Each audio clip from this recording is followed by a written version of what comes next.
Kadang kita kata, insya Allah esok kita jumpa. Tengok malam tu dia meninggal dunia. Allahyarham Salahuddin Ayub, orang nak jumpa dia, itu dia kata malam ni kita jumpa tempat ceramah di Jerai. Jerai ni tempat kita tadi benda dulu lah. Pukul 9 malam, marilah saya nak pergi ceramah di situ. Insya Allah kita jumpa. Dia janji tu 3 orang. Masa dia janji tu baru pukul 4 petang, 5 petang. Tapi maghrib dia sakit kepala dan terus ke hospital, meninggal dunia. Jadi sebab itulah kita dalam hidup ni kita tak tahu apa nak berlaku besok. Sebab itu kita kena sebut, selalu kita kena khabar insya-Allah. Hadirin sekalian, macam itulah dalam perjuangan ini. Kita tak tahu endingnya macam mana. Siapa nak sangka satu hari kita berkawan dengan UMNO.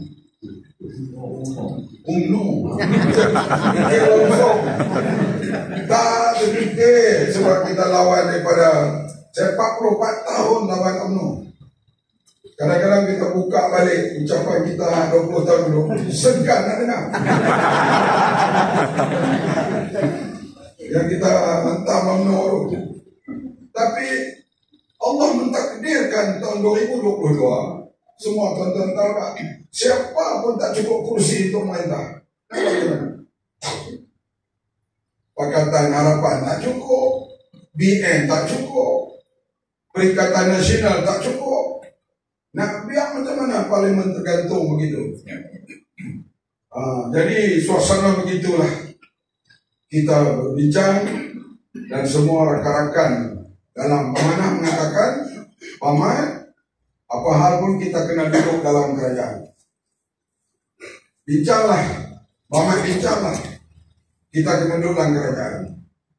Jadi bila mandat diberi begitu, saya pun mengambillah apa yang patut berbincang. Dan akhirnya kita berada dalam kerajaan sampailah kepada hari ini. Memanglah kita nak menteri itu banyak. Saya beri nama kawan-kawan 4 kepada Tun Sri Anwar untuk jadi menteri. Tapi bila kita bersatu, share makin banyak, maka joy kita dapat itu makin kecil. Betul tak? Dulu kita belah 3.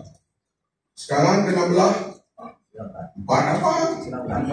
Sama semua. Kena belah banyak. Jadi dapat joy sikit-sikit je lah. Setengah orang kata, Paman, kenapa dulu 5 menteri, kan tinggal 2? No, dekat GPS lah, apa GRS lah, BN lagi lah. Maka, dengan 2 menteri dan 2 timbalan menteri, 2 kan? Kita duduk dalam kerajaan. Dan pula ahli kita sekarang dah capai hampir 200,000. Nak isi DLC pokok, ada yang dapat, ada yang tak dapat. Itu biasalah. Mana isi ke semua. Tak boleh, ahli kita makin ramai. Jadi memanglah itu ada perjuangan. Dan orang kata ni, kita dengan UMNO ni sampai bila ni? Tak tahu. Saya tak boleh letak tarikh.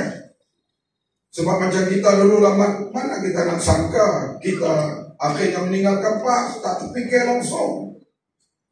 Saya sebut di Johor ni, mana markah PAS yang saya tak masuk. Untuk kutip rumah dulu. Ada yang nama saya resmi markah tu, mereka pandang kalau sekarang. Sepatutnya kalau resmi tak ada pandang. Itu bahan sejarah. Tapi ada yang pandang, tak apalah. Artinya kita yang pentingnya dalam suasana ini, kita kena memuatkan hati amanah. Ahli kita kena tambahkan sentiasa. Wanita, pemuda, warga kita kena tambah. Sebab di antaranya kekuatan tak dapat dielak, diukur daripada jumlah kursi. Dan Johor amat kita bangga karena amanah lahir di Johor. Dan tahun 2018 ada silap teknikal sikit, ada masalah. Kalau tidak, kita dah menteri besar pada waktu itu. Artinya kekuatan amanah di Johor diakui. Kita menang berapa? 9. dengan parti yang baru beberapa bulan saja kita menang 9 kursi dan kita berjaya letakkan speaker dan exco. Tapi COVID, pilihan raya dalam keadaan COVID, kita tahu kemudian keluar terlalu rendah, menyebabkan ahli parlimen kita pun kalah. Pilihan raya parlimen kemudian menang balik di sini 5,000. Itulah tanda bila peratus keluar mengundi rendah, terutama di kalangan orang-orang Tionghoa dan India, menyebabkan sokongan kepada Pakatan Harapan itu berkurangan. Artinya kita kena kuatkan parti amanah kita, insyaAllah perundian kursi nanti akan dibuat selalunya menjelang pilihan raya. Saya selalunya sebagai presiden parti tak terlibat dalam rundingan kursi, hanya yang akhir bila tak selesai tinggal. Kita kata saya kena selesai dengan Datuk Seri Anwar dan Zahid Hamidi. Itulah baru pergi kepada presiden. Salah satunya kita nak tuntut setempat itu kekuatan parti kita. Dan Johor bergolak lagi. Walaupun beliau dijatuhkan hukuman, tapi sebagai manusia kita bersedih apa yang berlaku kepada Syed Saddiq. Walaupun dia dari segi politik ada pandangan dia tersendiri terhadap kita, tapi Mahkamah Tinggi menjatuhkan hukuman dan didapati dia bersalah. Sekarang di peringkat rayuan. Kalau rayuannya gagal, kemungkinan ada pilihan raya di Muar. Kalau dia berjaya di peringkat rayuan, maka terlepaslah.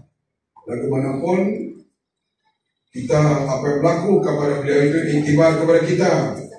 Lama kita jadi menteri ini terbuka kepada ruang-ruang keuangan yang masuk secara yang tidak betul ataupun illegal, boleh kena kepada sesiapa.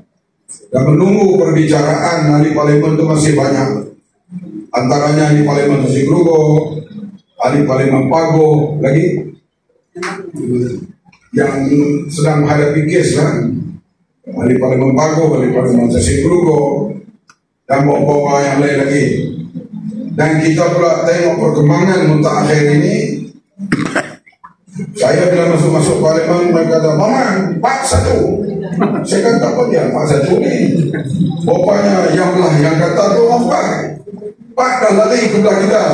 1 mereka dapat. Muar tu bukan pergi ke sana. Dia kata kalau ada orang undang-undang yang sesuai dengan pemikirannya, dia akan undi di pihak kita. Tapi masuk parlimen tak apa, dah 4-1. Hari Senin kita masuk tak akan 6-1. Artinya mereka setakat ini dalam pengetahuan saya tak ada pun kita berunding untuk ajak mereka seberang atau menyokong Perdana Menteri Datuk Seri Anwar Ibrahim. Mereka sendiri yang membuat keputusan sendiri dan kita tidak menawarkan apa-apa. Yang saya tahu, yang saya tak tahulah. Artinya kalau mereka tuduh barangkali mereka buat gitu dulu. Dan mereka jangan lupa mereka runtuhkan kerajaan kita, jatuh melalui Sheraton Move itu. Penderitaan jiwa kita hadapi sekarang, kamu rasa pula tapi bukan kita nak balas dendam, tapi inilah dia, kita nak bentuk kerajaan biarlah dengan keputusan pilihan raya. Sheraton Move itu membawa kecelakaan dalam politik Malaysia. Sebab kita pembangkang lama dulu, kita ceramah di Johor, orang ramai datang, Batam sana kalah, kita terlibat. Saya terlibat daripada Daing Turus lagi untuk ceramah belah sini. Ada kena Daing Turus, ini kena elak lama. Lama Haji Amin itu si Parenggam. Dia tu lah ketua pemuda yang kami agak kaya sikit waktu itu, dia naik Mercedes. Lepas tu dah tercek buatan bomba. Yang bertanding pilihan raya di sini ni partai dari Bateksi lawan Sharifah Dora. Macam mana nak menang? Tapi istiqamah perjuangan itu tetap ada saja calon tak pernah di Johor ni DM menang tak tanding. Waktu itu ada saja calon kita yang sanggup. Dia tahu lah kalau bertanding di sini Tak hilang deposit, boleh terbit. Tapi hasil perjuangan dan sekarang kita dah sampai ke peringkat memerintah 2018 dan kembali memerintah 2022. Dan alhamdulillah berada kecil satu hujan getir berlaku di Pulai dan juga Simpang Jeram, testing kepada kita. Saya turun hampir setiap malam. Tamagli berdamping dengan yang amat berhormat Menteri Besar. Siapa on siapa? On Hafiz. Dia umur 42, saya 61, macam anak saya. Berjalan tu kadang-kadang berpegang tangan erat. Kita bincang, dia janji akan kerja kuat untuk membantu calon-calon kita. Begitulah juga Ketua Amanah Pulai berjanji dan kita kerja dengan begitu erat sekali walaupun baru. Kalau kita dengar kesek kita dah hentam mereka dulu. Tapi itulah, dalam kerja kita dapat kawan baru, kita saling cara mempercayai dan akhirnya kita capai kemenangan yang cemerlang kedua-dua tempat itu. Inilah hadirin sekalian, bila kita berkawan, kita kena kawan sungguh-sungguh. Dan saya nampak kalaulah pembagian kursi cantik, elok yang akan datang, semua parti-parti puas hati, tak ada satu tempat pun pembangkang boleh menang di Johor ini. InsyaAllah. Kita kena sebut insyaAllah. InsyaAllah. Kalau perpaduan berlaku dengan molek seperti berlaku di Simpang Jeram, yang berlaku di Pulai, kerjasama BN dengan PH, begitu kuat kita boleh menang di sebuah tempat. Yang penting Amin Huda kena dapat kursi banyak. Itu dengan kita mengembangkan keahlian kita dan kita kena tunjuk kehebatan kita, kekuatan kita, di antaranya good governance yang kita praktiskan, yang kita julangkan sekarang ini, dan rakyat kita usah buat. Macam orang marah kat saya, telur sekarang dah diam dah. Ayam sekarang lebih murah daripada sebelum kita apungkan harga. Beras dah reda dah. Tapi hal makanan ini, dia reda yang ni, ditipu yang ni. Dia tak boleh kita kata 100% selesai. Esok dia reda ayam, dia mari minyak. Reda minyak, dia mari bawang. Ila yaumil qiyamah. Ya. Sebab itu soal makanan ini dia kena ada dipanggil keterjaminan makanan. Makanan itu mau ada. Bukan soal mahal yang termurah. Singapura di ASEAN ni keterjaminan makanan nomor 1. Tapi dia tak tanam apa-apa. Karena kalau tak cukup misalnya ini dia import di sini. Ini dia import dari sini. Kita sekarang ini misalnya bersedia. Kalau ayam tak cukup, kita ada bersedia dengan Thailand dan China. Cuma beras ini kalau boleh saya nak usaha semua supaya kita cukupkan beras kita. Dan Menteri Besar Johor bersama dengan rombongannya pergi jumpa Menteri Pertanian, kita berbincang. Banyak program pertanian dikemukakan dan salah satu saya lulus ialah hal penanaman padi 3 juta ringgit untuk negeri Johor. Sebab masalah beras ni masalah yang kalau kita kata tak ada ubi bintang, dia boleh makan ubi kayu. Tak ada ubi kayu, dia makan ubi keledek. Tapi orang kita ni tak ada beras, dia tak boleh lagi yang lain. Dia makanlah roti, makanlah mie goreng, makanlah bihun. Dia kata dia tak makan lagi sebab tak makan nasi lagi. Dah jadi satu pemakanan ruji bagi rakyat Malaysia ini. Dan kita cuba usaha sekarang ni supaya satu hari beras kita ni cukup. Di antaranya ladang kita nak buka di Sabah dan juga di Sarawak dan Johor sudah kena pasti, dan kita akan juga buka di Johor dengan teknik penanaman sawah yang baru dan moden. Ini saya datang ni daripada Ipoh karena 3 hari kita buat program di sana, hari peladang, penternak dan nelayan. Sambutan rakyat hari ini lebih dari 2,5 juta hadir dalam 3 hari ini. Dan pegawai kerajaan kata tak pernah berlaku begini. Artinya hal makanan ini sudah jadi satu fenomena rakyat Malaysia. Fikir macam mana semua pihak berusaha untuk kita cukupkan makanan dalam negara kita. Sebab kita tahulah mungkin melakukan perang di sana sini, kita tak tahu lagi. Tapi kita kena berusaha sekadar yang kita boleh. Ini yang kita cuba buat.